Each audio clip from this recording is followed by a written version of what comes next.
'Cause I'll be your friend, an ear I'll lend. I'll tell you time and time again, it's true. Have you ever watched your child's face change with a feeling so big they couldn't explain it? That moment when they say, I don't know, or I can't tell you, not because they don't want to, but because the feeling is simply too big for words. Today, we're gently stepping into those moments, the ones where feelings overflow but words fall short. Welcome back to our cozy, comfy corner of the world. I'm Amy, and if you've joined us before, you'll know we've explored stepping into uncomfortable spaces and listening to the quiet wisdom that our bodies offer. Today, we're continuing that journey by looking at something that many parents face, those moments where children are overwhelmed by feelings, but yet that they can't quite put them into words. I often find it hard to name my own feelings, and that reminds me, and it helps me to see how precious it is to offer children not perfect solutions, but presence. Our calm, steady belief that their feelings make sense. I'm delighted to have Denise back with us. And Denise, I imagine that you've often seen children who are clearly feeling something big, but they can't find the words. And I wanted to wonder together about what that's like for them, but also what that's like for the grown-ups. Yeah, I think we've all experienced, haven't we, when we can't put into words how we feel and what's going on for us. And um, that can be really scary and um, overwhelming. And I think that that's perhaps where we begin is how is it that we can't put those feelings into words, but we can actually help the child and ourselves by acknowledging that it does feel overwhelming, it does feel too big. Sort of like describe what's going on. And what you can see right here, right now is perhaps how they're how what their body's doing. I can see that your face is telling me that you're really confused, really upset. Something's going on, and we can't find the words right now. And I think there's something about just acknowledging that. But at the same time, you're right to acknowledge that it's okay for us not to be able to know either. As their caregiver, it's okay in that moment to just be with that confusion and and know that, have the confidence in that it will emerge, whatever it is, in time. It's interesting that, but as you were saying that, was reminding me there's a Warrior Wizard animation called Together Not Alone, and there's a group of friends trying to work out what's going on for one of their friends, Ella. And one of them says, maybe she doesn't know what she's feeling. And the other one says, sometimes I don't know what I'm feeling. And then another friend says, how is this helping? Because she's looking for concrete. But there's something about what you're saying about you in that example, you offered some of your knowings in it. It looks like you feel, your face looks, I'm feeling, but it's not concrete. You're just gently offering something and being alongside whatever's going on. Mm. Yeah, yeah. I think the noticing. We're going back to the noticing part is just so crucial. And then I think helping the child regulate what's going on their bodies by us being calm and um, believing, I suppose, in ourselves that actually we have got something to offer in that moment to help that child feel safe again. Whatever's going on out there is obviously distressing them, but in this moment in time, they're with us, and we can bring them in by reaching out. Yes, because I'm conscious there's a time part to this, thinking about children's emotional vocabulary. It's depending on the age of the child, it will still be developing. You think about learning to read or write, or all of these things grow with time. And, if we care about someone, we want them to explain it in a neat and understandable way so we can directly respond to it. And it's how you kind of hold that desire, because that's where you're at an adult level. That doesn't mean that your child's going to be able to offer you that neat response that's easily understandable. There was something that you said that made me feel what you're doing by being able to remain present. It felt like to me you're giving permission for the child to be wherever they are with their feelings. I'm okay with you being there, which I suppose is sending a message to that child. Oh, my main person doesn't seem to be worried that I'm feeling like that. Maybe it's okay for me to not know and feel. Yes, moving in and moving near, and that can be a body thing, where perhaps there's times that you notice there's a pattern of perhaps when your child gets worried, angry, upset, something about something, and but moving near and in, it might be that you don't need any words, but actually they feel it. Lovely. That's interesting, isn't it? Because it's kind of modeling for them that it's okay not to have words. I'm not offering you words either. I'm offering you presence. And there was something about that shoulder to shoulder or whatever feels right. Oh, that's lovely. I've put here about sometimes our urge to fix or have something concrete is often more about our own discomfort with their distress than theirs. So there's something you've managed to separate yourself from that discomfort and just sat alongside and sat with. Yeah, I think there's something about um, if our child is upset about something, it's going to affect us, isn't it? Perhaps we'll feel a sense of outrage or that something's happened. But it's important to, in a way, suspend that. Bracket it off to think, okay, I'm feeling this, and I'm going into my own solution here about perhaps what I need to do to resolve this outside of the child's world. But it's that's a conversation that you can have with yourself and recognise it, but put it to one side, because in that moment, what's important is that you're going to help that child regulate themselves by offering that calmness and allow them to dial it down, that distress, so that they can feel safe. And then once you feel safe, there's more conversation, isn't there? Perhaps to be had.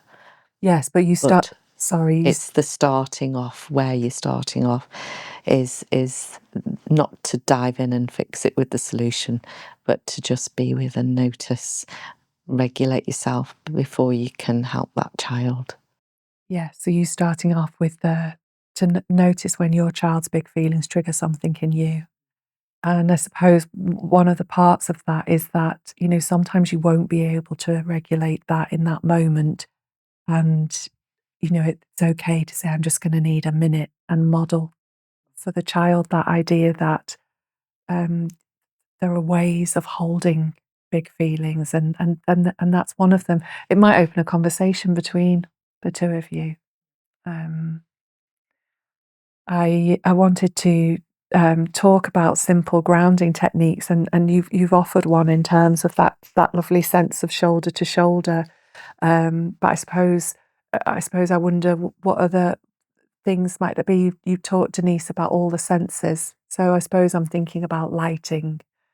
Is it would lowering the lights be helpful Is it about touch? Is it about soft fabrics, blankets? Is it maybe building a den? Yeah, different things for different children and different age groups. You know, for some children, they really benefit from having a safe place that they can go to. You know, some people have a little wigwam or something in their house, and they can just go and crawl and under there. And inside there is a box of their special things that help them to. It might be a scent that belongs to somebody that they love. It might be a bit of chocolate in there. That would be in my box, I'm afraid. You know, I think it's about for some children, it's important that they know where to go, and that a little bit of time out, like you just mentioned, as adults, sometimes we need to say, actually, I'm just going to take a moment. You know, I'm just going to take a breath here, and model that. But for some children, you know, they'll run up and get their special toy, and that's lovely when they do that, isn't it? Because that's they're knowing actually how to soothe themselves. But perhaps we, as adults, can say, what do we need right now to help us talk, you know, or be together, Mm. and wonder together about that. That's lovely, isn't it? Because, I think about preparing to share these conversations, and I have a box with things in. I have a lovely oil that I like to smell, an old treasured handkerchief, and there are a number of things that I reach for. And so that shared wondering for your child to know, oh, you need to do this too, or this helps you. I thought, as opposed to it being problem soaked, actually it can become this curious wondering space, Mm. which, yeah. Mm. Yeah, it's about asking ourselves all the time, isn't it? Really, about what is it we need right in this moment, for whatever we're doing, wherever we are. You know, that's a good question, isn't it? To remember, Yes, what is it I need right now? yes. And I suppose also what you're modeling sitting alongside is it is okay for you to feel this, and I'm right here. You're not alone in it. I'll feel it with you. Um, And I think that's very important to, um, at the centre of it all is about validating children's feelings and that it's okay to feel. You know, whatever the feeling is, you can bring it here, yeah. and you can share it, or you can show it, or you can just be with it, and I'm here.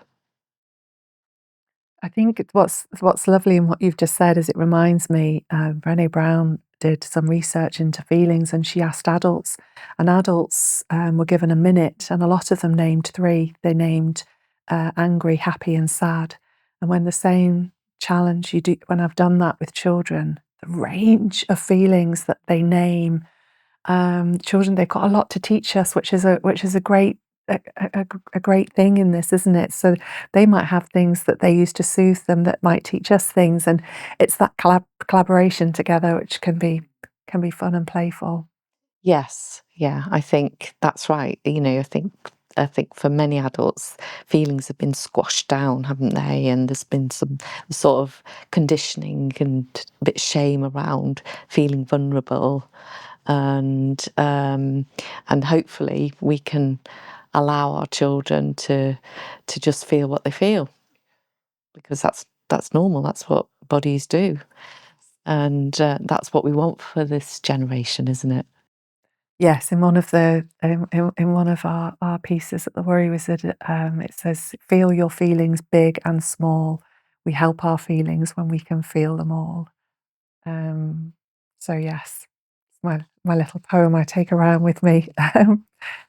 So as always, I'd just like to pause here. These conversations, they offer gentle reflections and possibilities, but they can't replace your deep knowledge of your child or the support of a trusted professional. So if you're feeling unsure or concerned about your child's well-being, connecting with someone that you trust professionally can be the best next step. We're here to wonder together and offer comfort, but you remain the expert on your child and your family. So maybe this week, how would it be to try holding the thought, when words disappear, connection can still stay? You could explore with your child some gentle signals for those times when feelings feel too big for words. Perhaps a hand squeeze could mean, I see you. Maybe wrapping in a blanket becomes your family's code for, I need comfort. Or you might each choose an object or toy that says, this is how I feel right now, without needing to explain it. You could even try and make it playful by creating a menu of signals together. So a thumbs up for I'm okay, or crossed arms for I'm cross, or a quiet cuddle for I feel sad.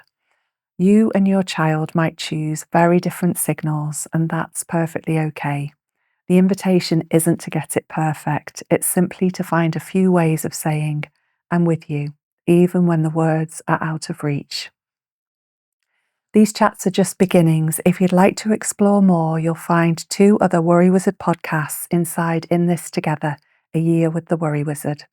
One is Worry Wizard Wonderings, a co-listen for you and your child at bedtime, creating gentle moments of connection. And the other is Wondering Together, just for parents, so you feel confident holding what might emerge.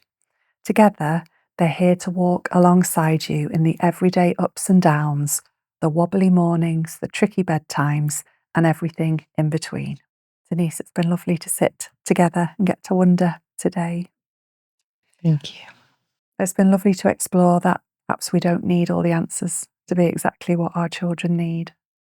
And I've loved also the idea that when we get curious about where they're at, we might also do some learning from them.